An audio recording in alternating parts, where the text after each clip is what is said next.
Long et dur, le chemin qui de l'enfer conduit à la lumière. John Milton.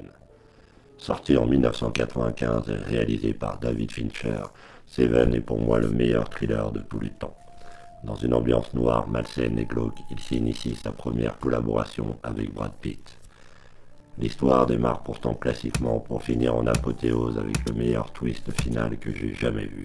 À une semaine de la retraite, William Somerset, un officier de police judiciaire affecté aux homicides, joué par le grand Morgan Freeman, fait équipe avec celui qui le remplacera, le jeune et fougueux David Mills, campé par Brad Pitt.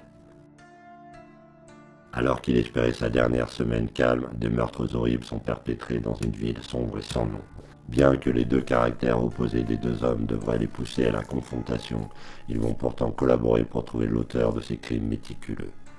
Sous la plume d'Andrew Kevin Walker, qui écrira entre autres The Game, 8 mm et Sleepy Hollow, le scénario en béton où les 7 péchés capitaux sont à l'honneur nous tient en haleine du début à la fin sans artifice ni fioriture. En parlant du début, le générique ressemble à une œuvre d'art tant il est magistral. Sa musique, qui est un remix de la chanson Closer de Nine Inch Nails, est annonciateur de l'ambiance sombre qui planera pendant les 2 heures que dure le film.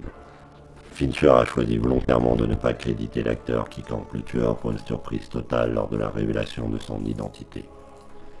Les dialogues soignés fonctionnent parfaitement et se risquent parfois même à de l'humour, ce qui n'entache en rien la noirceur du propos. Morgan Freeman est génial et convaincant en flic désabusé par des années de service où il a côtoyé ce qu'il y a de plus mauvais en l'espèce humaine. Brad Pitt, qui récidivera 4 ans plus tard avec Fincher dans le merveilleux Fight Club, est lui aussi magistral. Il nous offre une performance bluffante, non seulement en jeune tête brûlée, mais aussi pour le final grandiose que nous offre ce film désormais culte. Les autres acteurs ne sont pas en reste, mais je n'en dirai pas plus pour ne pas risquer de spoiler les éventuels troglodytes qui ne l'auraient pas vu. La musique signée par Howard Shore rajoute une couche supplémentaire au suspense du film.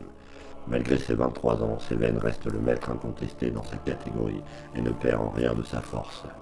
Souvent imité, mais jamais égalé, il est un des rares films que je regarde régulièrement, ce qui n'aide en rien l'intégrité de ma santé mentale, je dois l'avouer. Ce film a une place largement méritée dans ce top.